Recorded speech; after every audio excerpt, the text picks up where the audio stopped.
উন্নয়নের পাঁচালীর ট্যাবলোর উদ্বোধন হলো পূর্ব বর্ধমানের আউশগ্রামে। ব্লকের 2 নম্বর ব্লক তৃণমূল সভাপতি শেখ আব্দুল লালন এই ট্যাবলোর উদ্বোধন করলেন।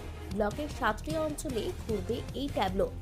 রাজ্যের তৃণমূল সরকার কি কি উন্নয়ন করেছে তারই খতিয়ান তুলে ধরা হবে এই ট্যাবলো প্রচারে।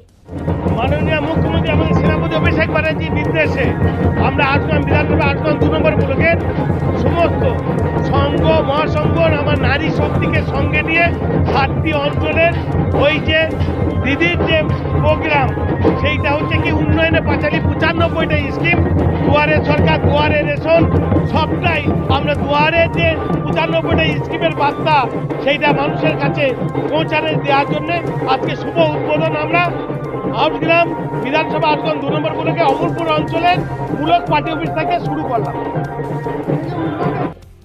বুধবার জাঁকজমকভাবে এই উন্নয়নের পাঁচালীর ট্যাবলোর উদ্বোধন হয়। ধামসা মাদুর নিয়ে রাস্তায় হাঁটলেন আউশগ্রাম 2 নম্বর ব্লক তৃণমূলের সভাপতি শেখ আব্দুল লালন ও ব্লকের যুব সভাপতি শেখ সঞ্জু।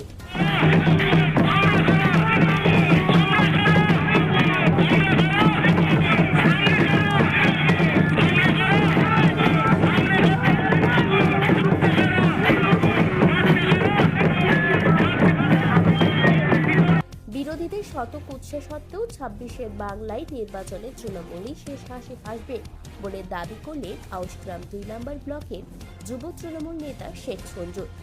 কিন্তু আপনারা আমাদেরকে প্রশ্ন করতে পারেন, তার একটাই কারণ, আমরা পশ্চিমবঙ্গে বাস করি, আমরা মমতা ব্যানার্জির সরকারে বাস করি, আমরা অভিষেক ব্যানার্জির নেতৃত্বে থাকি এখানে। তো আমাদের উন্নয়নের পাঁচালী, যেটার জন্য আজকে বিশেষ করে এই টোটোগুলো উদ্বোধন হচ্ছে, এত মানুষ আজকে জনসমাগম আপনারা দেখুন, দেখলে বুঝতে পারবেন এত মানুষ যে এসেছে কিসের জন্য, মমতা ব্যানার্জির উন্নয়নকে দেখে এসেছে। আজকে যে রাস্তা দিয়ে এসেছে সেই রাস্তাটা যে হয়েছে পথশ্রীতে, সেই রাস্তাটা যে হয়েছে রাস্তাশ্রীতে, সেই রাস্তাটা আমার ব্লক করে দিয়েছে, আমার জেলা করে দিয়েছে।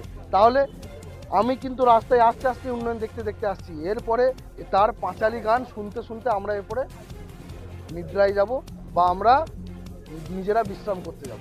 তাহলে এই পাঁচালী ঘুরবে, এলাকায় ঘুরে মানুষের কাছে আমরা যে দায়বদ্ধ তা আবারও প্রমাণ করবে। এবং এশায়ার প্রক্রিয়া শেষ হলেই শুরু হবে 26-এর ভোটের তোড়জোড়।